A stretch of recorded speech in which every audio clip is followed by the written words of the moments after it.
That was perfect. So you can go first. So yeah, we'll just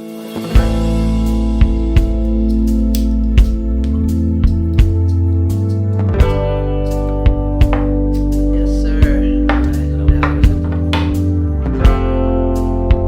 me drink it. Alright, man. So, basically, I just wanted to ask you, Fight! like, what made you get into filmmaking? I know it's a simple question, but It is a very simple question, but it's a very funny answer. So you remember iCarly? oh shit, I that is the worst premise to any goal in your whole life. I wish you nothing but success, but that shit is like basically, me and my boy, we saw an episode of iCarly. You know how they have a web show within the show? yeah. We started doing that too. I remember his name was Alejandro, and I remember that we used to go, my name's Alejandro, my name's John, and this is John and Alejandro, and we used to do it every day. We used to do some shit like that on my mom's phone. iCarly was my one inspiration for everything. It's crazy, man. It's funny how like things could speak different to you. Like every time I watch iCarly, I just like always thought to myself like that one girl looked like Michael Jackson and like the other brother's a weirdo. So it's funny that you took it as like I gotta do this. I want to be. Yeah, so that I'm like I can do that. I'm like, yo, Alejandro, we can do that. So you and Alejandro, like who were you? Were you Freddie and was he like Carly or were you Carly? No, like, we were just John and Alejandro. Okay, we were so like like a we were, Drake and we were Josh. trying to be just like them, but like with our names. Everything, That's yeah. it. How did you get started in comedy? I've been thinking about it for a little bit, and then I just remember I was on the phone with somebody. We're just talking about some shit. I remember when I got off, I was just like, I got to make this happen. Like I this is the exact thought I had to myself was, this is your life. You can do everything you've ever dreamed of, is if you take action and just do it. So then what I kept doing was I would call this one comedy club, they would never answer, and I was always relieved when they didn't. So now this time I called the second person below. They answered, and then they got me booked and shit right away. It was just like requirement. They said you got to bring like 6 people to get up, which was fine. Hit my boys up. They were all down for it. And then he said, call me back in 2 weeks. 3 weeks went by, I didn't call him back. 4 weeks went by, I didn't call him back. And I called him back again after that. And he was like, yeah, that show's almost sold out. And I got shook. And he was like, do you want to do another one? And I was like, yeah. So I did that and did my first ever show. I want to start doing comedy, but it's just that my jokes are so dark. Yeah, there's nothing wrong with that. Like, I'd be out there making suicide jokes and people like that. Yeah, I have my fair share of dark ones, clean ones, like the median ones, but nah, man, yeah, you've got to find your crowd. The one time I saw you on stage, you did great. Have you ever bombed on stage? Yes, fucking Tuesday. Oh, like last week. Because like here's the thing with comedy is like, it's like there's consistency. Like you should be consistently doing good, but the bombs happen. You can't escape it. With the same jokes that you're doing? Like, yeah, because you know what it is. Say you bomb on the. Because what it is that you deliver different sometimes. Because like you're doing the same shit for a while, so after a while, sometimes you get like you don't have the same energy delivering it, so you deliver it with no energy, and sometimes that affects it. You deal with a shitty crowd or a small crowd. I noticed that you were the first time I saw you perform. Well, the only time. You were like stone cold sober. Out of all the comedians over there, you were the only one that was sober. I noticed that everyone else was drunk or high or on pills or on weed or whatever. You were the only one that was just sober out there. How do you do it? Like, I feel like I could never be on stage sober. How do you do it? Well, in general, I think after high school, I told myself I'm not going to drink or smoke. Hence is why I couldn't fucking light that shit out because I never had to light a candle or blunt before. But what's it called? Yeah, so I don't know when I was younger, I always said I don't want to drink. And then I did in high school, and then after I left high school, I was like, I want to stick through to like my old mindset. And I just figured I don't want to risk anything that's going to alter the mind that God gave me. And I feel like I was very blessed and fortunate with the mind that I have. And I think by risking it with smoking and drinking could fuck it up. So I just like learned to just get out of my comfort zone. And anytime I feel uncomfortable, to just take it head on.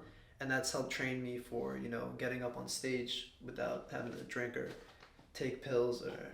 Film and comedy, they're not that different. Yeah, of course. The only difference is that you're on the talent side and I'm on the production side. But we do deal with the same kind of people. Yeah, everyone else is on drugs. I'm the same way. I don't drink or smoke. But I don't smoke. I don't do any drugs of any kind. And I do deal with a lot of people that are on drugs. Like they can't perform it. They're not gotta smoke. On or off camera. They can't perform it. They're not on drugs. The thing is that one thing I don't get about it is like it's like an escape from reality. Like I feel like I want to be the type of dude where I want to have the same energy that I have at a party versus when I'm at a job interview. I don't want to be that dude that's got that big energy during a club when I'm drunk, and then at a job interview I'm shook. You know, so I just wanted to train my body to withstand anything in life that comes my way and shit. So that's also another reason. And Eddie Murphy didn't drink too, so might be I didn't know that. Murphy. Yeah, Eddie really? Murphy didn't drink. He didn't do drugs either, so looking at the next Eddie Murphy. How does it feel watching someone, you know, take part in like your creation, like, you know, something that you put, like when you create a video, how does it feel watching someone do what you envision? I mean, like as far as like when you watch it afterwards, like how does it make you feel? Like I did that. Film is very humbling. It takes a lot of effort and a lot of money and a lot of caffeine. Yeah. to do it, but at the end of the day, it's just a few gigabytes on a computer. That is a humble answer, man. That is a humble answer. Film is very, very humbling. You know, I feel like you're saying that shit. It doesn't matter how good you are. It doesn't matter anything. At the end of the day, it's just a few gigabytes on a computer, and you get to watch it whenever you want. But yeah, that's my favorite part of film, watching it. It's a humbling thing. I'd be lying if I told you, I love to be on set. I love to be stressed on set, dealing with people and drugs. I don't. My favorite part is watching. That's the tough part because showing like it to people, you know. And like the film shit, like only thing like it's hard when like you're the director. The only thing you get is the end credits, which I feel like people don't watch and shit. So it takes a humble person to take part in that instead of just seeing like your face on the cover like this or some shit like that. You gotta. No, if you want your face on the cover, just be an actor. You remind me of Andrew Schultz. I've been told that. What are your top 3 comedians? Eddie Murphy, George Carlin, and Patrice O'Neal. Damn, no Kevin Hart, no. No, Dave Chappelle, no. I used to be a Dave Chappelle guy. I feel like his older days, like in the 90s, I feel like now he's taking a different stage where he's just more preaching. I like to just laugh and shit. I don't want to feel like I'm in a lecture. I want to feel like I'm ready to laugh. That happens at the end of every Netflix comedy special. Yeah, sometimes they're they're joking around at the beginning, making you laugh, and then at the end they go into some political rant. Yeah. Yeah, I just feel like comedy's supposed to be like I don't mind if they talk about politics. It's just the escape. Like I want to laugh and shit, and I feel like nothing that they can say I haven't seen from a meme already. I've seen so many political memes. It's like, what are you gonna say at the end of this that I haven't sent my friends in an Instagram DM and shit? Andrew Schultz thing, yeah, bro. I went to a city show one time, and I was walking in, and I think one of the dudes that was there thought I was Schultz. So yeah, bro, you look like him, you perform like him. Most people are gonna think it. I appreciate it. Yeah, so someone raised their hand at me trying to wait. It was the first time I ever felt like a celebrity, bro. And I'm gonna tell you, it felt good, bro. I'm not gonna lie, because you're walking into the club and everyone's stopping and they're like putting their hand up, and I was like, that'd be happening to me. I walk around, people be thinking I'm Brad Pitt. I'm like, no, it's not me, shit. bro. Oh no, you know, it happens every time, bro. I respect it, man. Brad Pitt, the Latino Brad Pitt, man. How'd you go about, like starting this journey? You know, like what was when you asked me how I started, how did you start? Like, so the way I started was actually in here. It didn't look nothing like this. This was a garage. Now we turned it into a studio. I started with doing music videos, and then famous director, I met him, and he told me that. No big deal. Just a famous director, you know. He was like, you have to do a few music videos for free to get your name out there and to practice. And what I started doing was just making songs myself and shooting music videos for myself. Because that way I could practice however I wanted. That way I could do the videos however I wanted. I didn't have to deal with an artist that wanted a perfect music video for free. Is that true that comedy is one of the hardest forms of entertainment? Yeah, so, because like someone told me a while back, they said we're the performer, we're the writer, we're everything. So also think about how hard it is in life when someone says, make me laugh, say something that's funny, and then the pressure builds up, and then you can't say it. It's like if I told you right now, make me laugh, I probably wouldn't laugh. That's the thing, because like, for example, a rapper, you'd be like, freestyle right now. Yeah. They can freestyle, but they're not necessarily supposed to make you laugh or make you feel anything. Yeah. They can, they get into the rhymes, and then that's that. But like, if I tell you, make me laugh. Yeah, it's like, I can't do that shit. Like, let's just make a funny face, like fart or some shit. Because you think you're the funniest person ever, and then you start comedy, and then you realize, like, oh, it's a different element. I can't just crack jokes like I am with my friends. I need to have something written out. So I had to go a little bit, I had to put my ego aside and be like, I had to start writing jokes that necessarily I don't feel, but I know that will get a good laugh. So I've had to, take a step away from, taking my comfortable approach. But, that's part of the game, Like, for example, my opener joke, I make a joke saying I look like a Puerto Rican Danny Tanner from Full House. Yeah, I remember that. I hope no one agrees with that, but but I don't like this shit on myself, but it's something you have to do, to start it off, let the audience know you're funny, this is what I'm about. So like stuff like that. That's like the least offensive kind of comedy when you're just out there making fun of yourself. You'd be surprised, People man. love that. People sometimes they love it, sometimes they hate it. I get ons, like not all the time, but sometimes I'll get ons. Or I did a firehouse benefit, and I did an offensive joke, but it was about me being skinny, and I lost the crowd completely. So it's weird, man. There's like no off limits of what can or can't be said. It's ridiculous, but the one time I went to one of your shows, you were making jokes about you being skinny. Yeah. And then the guy that went out to you, he was making jokes about him being fat. Yeah. And everyone loved everything. I remember that day was like those are the good I don't know crowds. if I just went to the perfect crowd that day. What was the moment that you said to yourself, like, this is what I'm gonna do, this is what I love, and this is what I wanna, pursue? In 2020, when I was 19, that's when I took it serious, because of the pandemic and COVID and all that. You tell me to think. That's when I had the time to think about it and decide this is what I want to do. And then the first time I got some actual budget, like an actual budget to shoot a music video and see how things are done, and working with a producer that knows what he's doing, and a model that knows what they're doing, and an artist that actually has some experience on set. That's the first time that I was really happy with everything. That was the first time that I was like, okay, this is for me. One thing I will say to give you credit self for working by yourself is also remember that what's it called, that no one else has got your mind.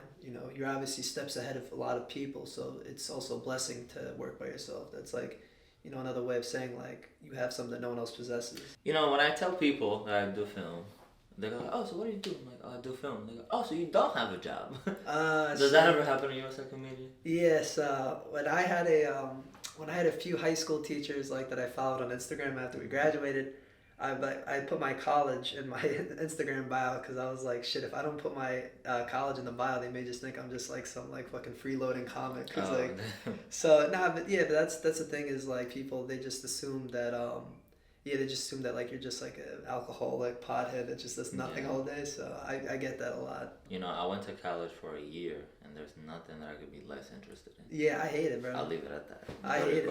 I fucking hate college too. Do you have any plans on being an actor, or you just like to film? I do want to pick it up as a hobby later. Yeah, when I make enough I feel ready to be a bad actor and then get better. But afraid of the failure part? No, but I wanna be really, really good at film before I pick up anything else. What's the most embarrassing thing that has happened to you on stage? There was this one time some drunk lady was trying to fight me, and that was pretty awkward because I was going back and forth, but after a while I was I just want to do my set, and she kept going and was still screaming at me, so that was probably awkward, just me turning around being That's really funny when an audience member takes it too seriously. It's funny to everyone else, but the comedian is in actual danger when that's happening, and I feel like people don't really take that.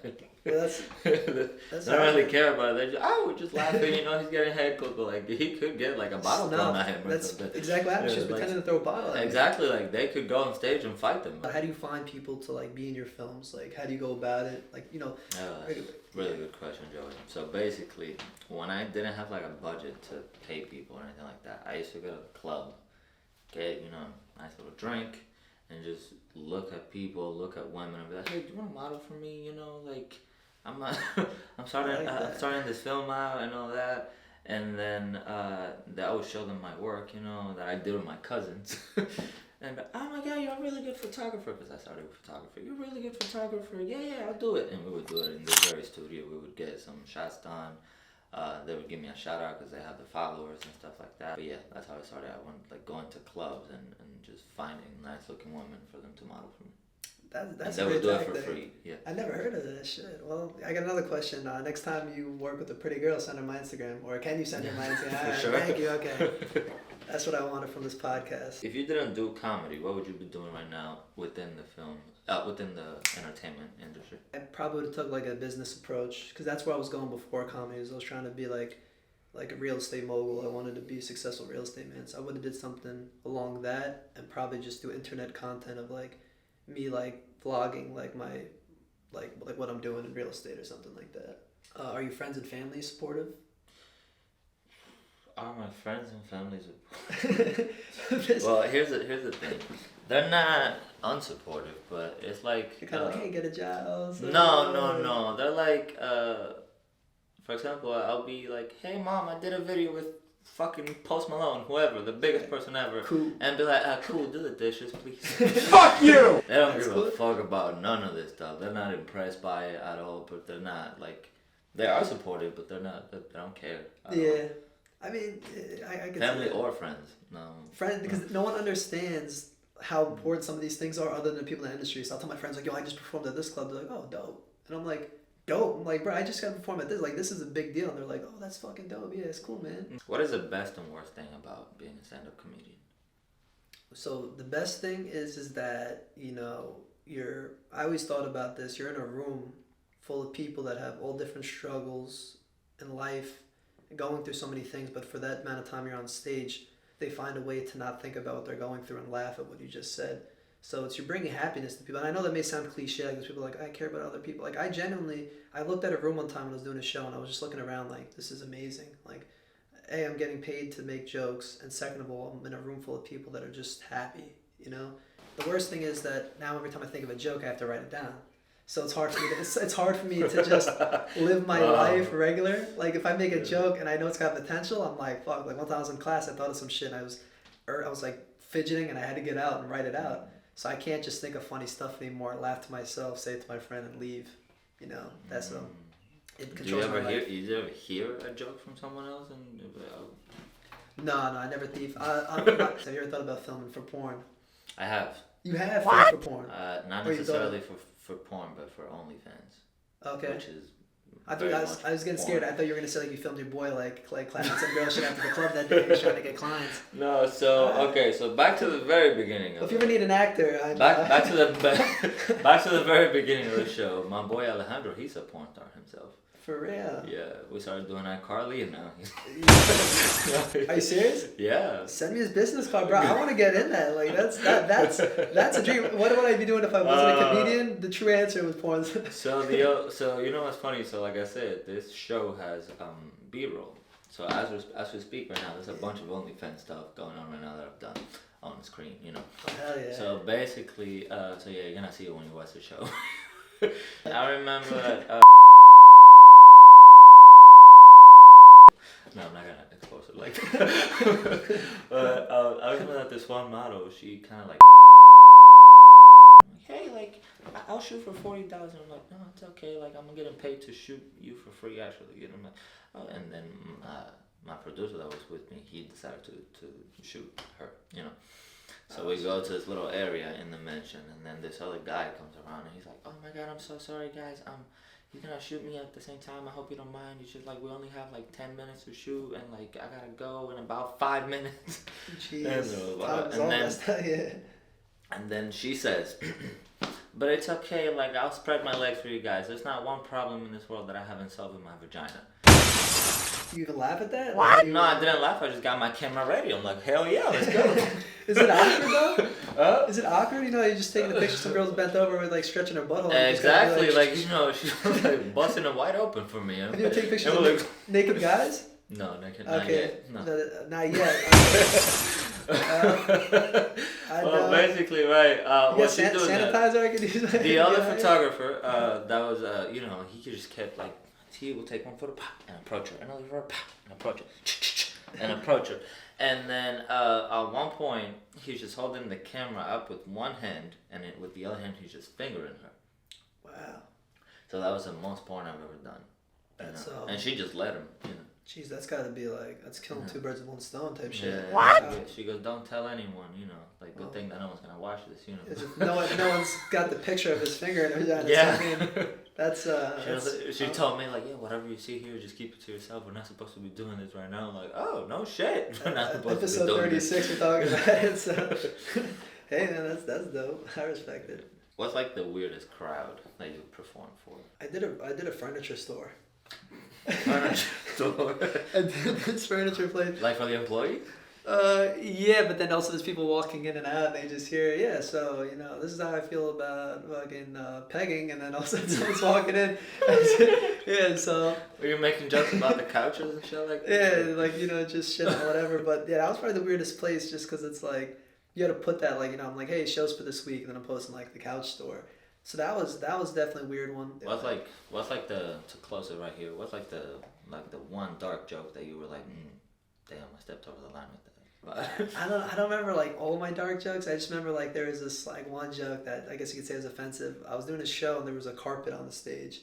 So like when I was up there, I was like, I don't know whether I should tell some jokes or praise Allah. So it's not the worst, but I remember that. We pulled up to this movie theater. We were watching the Thor movie, the terrible one, the last one. And it was like my thing was like 1570, and then they're like, would you like to round up your dollar to donate it to kids or something? And I'm like, how much is it? 30 cents. And I go, 30 cents for a kid that's gonna die in 2 weeks? No, thank you. What? Everybody was like so quiet, including my boys in the butt. Like, yo, the fuck did you just say, my man? I still gave the 30 cents. Yeah, so like, you get the joke out, I say regrettable shit all the time, bro. That's my life. 30 cents for a kid that's gonna die in 2 weeks?